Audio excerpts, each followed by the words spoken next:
Ini prosesnya ini harus pakai tenaga tapi pakai perasaan karena nggak semuanya diparut. Ini lalu dibonjol. Oh, tadi dikubak, terus sekarang nanti kalau sudah dikubak dibondol.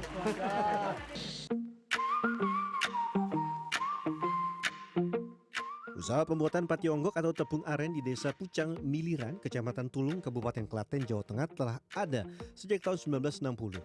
Hingga saat ini hampir sepanjang jalan di desa ini banyak aktivitas proses pengolahan pohon aren menjadi tepung. Tidak hanya itu, di desa ini juga banyak terdapat rumah produksi pembuatan miso un.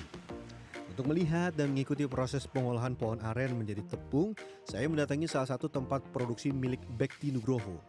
Bekti merupakan generasi kedua yang melanjutkan usaha pengolahan tepung aren milik orang tuanya. Dibantu puluhan karyawan, Bekti setiap hari mengolah pohon aren menjadi tepung aren. Ini sedang dibelah, pohon aren sedang dibelah, nanti setelah dibelah akan diolah jadi pati. Jadi pati. Ini saya. Oh, bahan baku untuk soun. Tidak menunggu lama, saya langsung mengikuti proses membelah pohon. Untuk membelah pohon aren yang keras tidak mudah. Ada beberapa tahapan dengan menggunakan beberapa alat. Di antaranya kapak, bodem, dan pantek yang terbuat dari besi seperti ini. Kakinya lebar, nggak boleh rapat, kakinya lebar. Kakinya lebar. Ya. Kakinya lebar, nggak boleh rapat.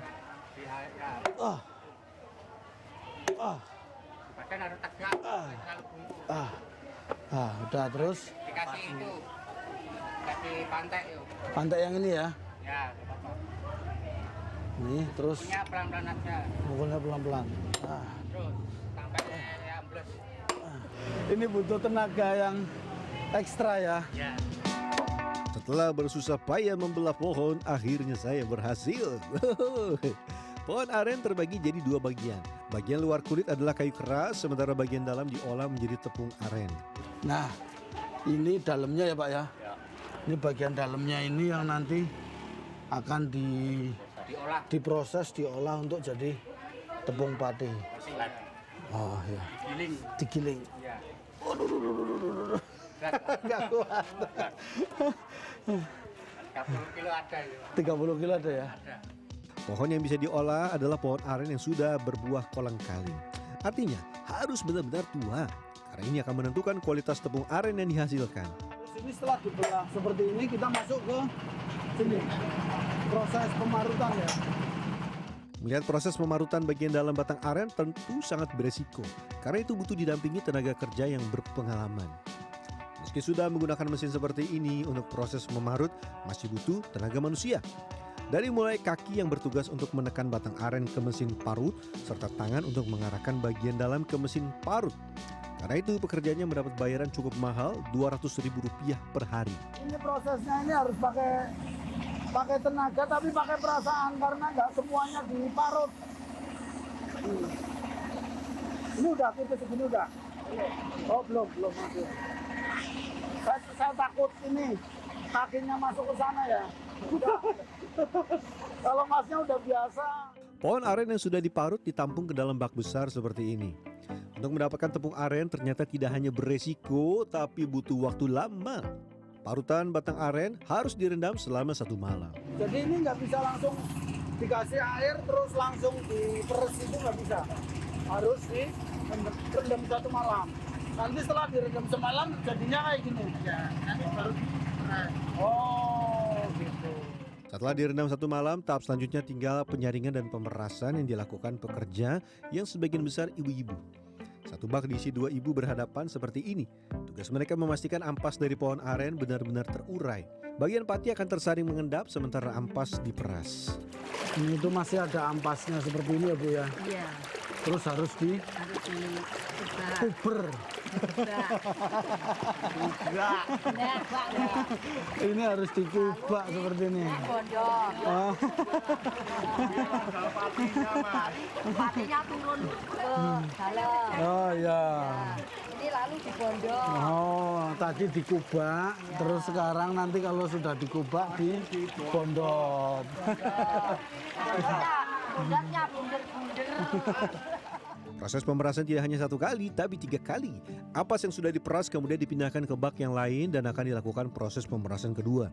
Nah, pada pemerasan yang kedua ini akan digiling dan diperas kembali untuk diambil sari pati tepung arennya. Nah, ini yang udah disaring 2 kali. Terus kita mau coba bawa ya, kuat nggak nih?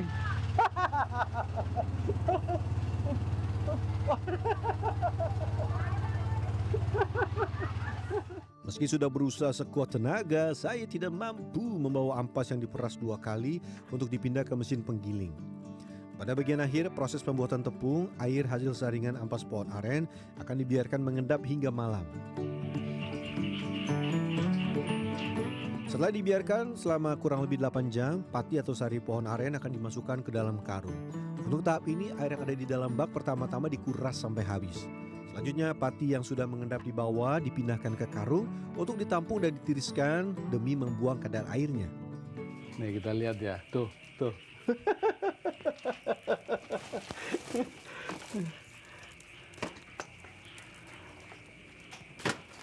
Saya nyoba, Pak. Oh iya. Nanti aja. Hah? Nanti aja. Oh, Nanti enggak. aja. Ini masih Oh, masih terlalu ini ya? masih lembek. Masih lembek ya? Nanti aja. Nggak boleh, masih terlalu lembek ya. Saya sebenarnya penasaran ingin memindahkan pati aren ke dalam karung, namun masih belum diperbolehkan karena kondisi pati aren terlalu lembek dan butuh gerak cepat. Encer banget, saya penasaran pengen bawa ini, tapi masih belum boleh. Wah, ini Harus cepet gini. Tahap selanjutnya tinggal proses membuat miso-un. Pati aren yang sudah ditampung di karung dan dibiarkan sampai kadar airnya habis, dipindahkan ke pabrik pengolahan miso-un tidak jauh dari tempat ini. Untuk memindahkan pati aren butuh tenaga yang kuat. 1 karung pati aren beratnya mencapai 150 bahkan 200 kg. Setelah ditampung ke di dalam bak pencucian, pati aren akan dibilas 7 kali. Proses ini bertujuan agar pati aren yang diolah menjadi miso-un benar-benar putih bersih. Jadi ini diputer, dicuci, terus nanti dibuang airnya itu. Yang merah dibuang ke sana. Terus nanti diendapkan lagi, cuci lagi. Terakhir hasilnya seperti ini. Hasilnya seperti ini. Pati aren selanjutnya siap dimasak dengan kayu bakar. Sebelum dimasak, pati aren ini akan dicairkan ke dalam bak seperti ini. Untuk proses memasak pati aren butuh waktu yang sangat singkat. Nah, ini dia tantangannya. Harus bergerak cepat. Nah, jadi sudah jadi adonan seperti ini. Udah tinggal langsung masuk ke sini nih.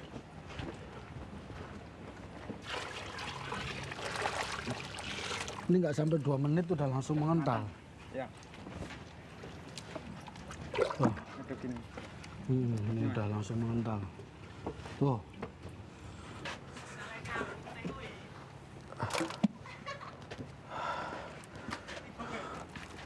Prosesnya cepat ini, 1 kali adonan langsung masuk untuk 1 kali press ini ya. Iya. Tidak hanya proses masak, proses mencetak juga harus diperlukan kemampuan yang cepat. Saya pun penasaran ingin mencoba mencetak miso-un. Apakah saya bisa berpacu dengan waktu? Ini udah siap ya. Bersedia. Siap. Nanti siap-siap ya, backup ya.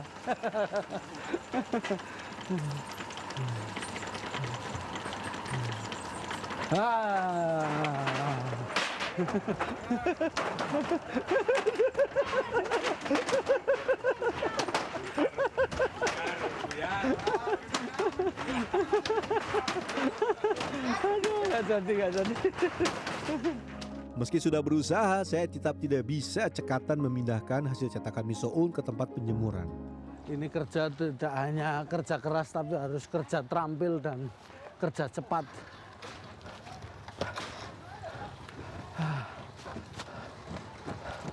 Jadi kalau saya ngulang berulang kali, bisa kacau itu produksinya. Jika kondisi cuaca panas terik, butuh waktu kurang lebih 1-2 jam. Tapi jika kondisi panas matahari kurang terik, proses menjemur miso-un sampai kering butuh waktu mencapai 3-4 jam. Aduh, berat ya. Ini yang udah kering langsung kita bawa masuk ke sini ya. Udah kumpul semua di sini, tinggal di packing. Pada tahap akhir, miso on yang sudah kering dikemas ke dalam plastik. Tiap bungkus atau tiap satu kemasan memiliki berat 2 ons dengan harga Rp7-8.000. Miso on selanjutnya siap dipasarkan di wilayah Jawa Tengah dan Jawa Timur. Bedanya soun yang dari produksi sini, dari pohon apa itu? Aren. Sama soun yang lain apa? Sama aja ya, kalau aren lebih kenyal mas. Oh. Kalau aren lebih kenyal, kalau yang sagu nggak kenyal. Oh. Bedanya kita kumpul. Miso on ini biasanya digunakan untuk makanan seperti soto, bakso, atau campuran sop. Berbeda dengan miso on dengan bahan lain, miso on dengan pati aren akan memiliki tekstur yang lebih lembut dan kenyal. Mie bihun yang dari pati aren ini memang lebih kenyal ya, lebih enak. Jadi untuk campuran yang lain juga kayaknya lebih oke, misalnya untuk bakso atau cendol es dawet itu juga biasanya dicampuri sama pati aren.